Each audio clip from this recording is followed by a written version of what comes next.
Let's talk about woundology. It's when somebody gets stuck living inside their own wound, and instead of healing, they identify with their pain, and it becomes a part of who they are. Here is 3 different ways to recognize woundology in the act. I'm going to use character AI to talk the rest of this video. Enjoy. Let's talk about how emotions get stuck in the brain. There's a saying in neuroscience: neurons that fire together, wire together. Here's what that means. If you feel the same emotion over and over, like sadness, your brain builds a pathway for it. The more you repeat it, the stronger that pathway gets.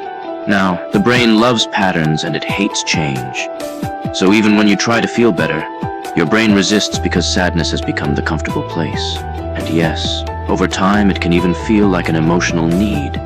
If you're not feeling that sadness, your brain might push you to create situations or thoughts that bring it back, like fantasizing about being the victim. Not because you want it, but because your brain is stuck in that loop. The good news? Patterns can be rewired. It takes awareness and practice, but you can train your brain to build new emotional defaults. So did you enjoy that? Great. That was the first explanation. Now here is the second explanation. Let's talk about woundology. People who are born different, like being deaf, having a condition that makes them look different, or even something like smelling bad from genetics, often get treated differently. And here's the thing, you only see yourself the way you think others see you. So if people treat you like you're less, you start to believe it. That leads to avoidance, depression, anxiety, and eventually, the wound becomes your identity. That's woundology. And it's not always about attention seeking.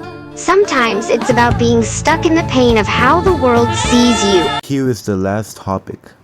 People commit woundology by getting validation and lots of support.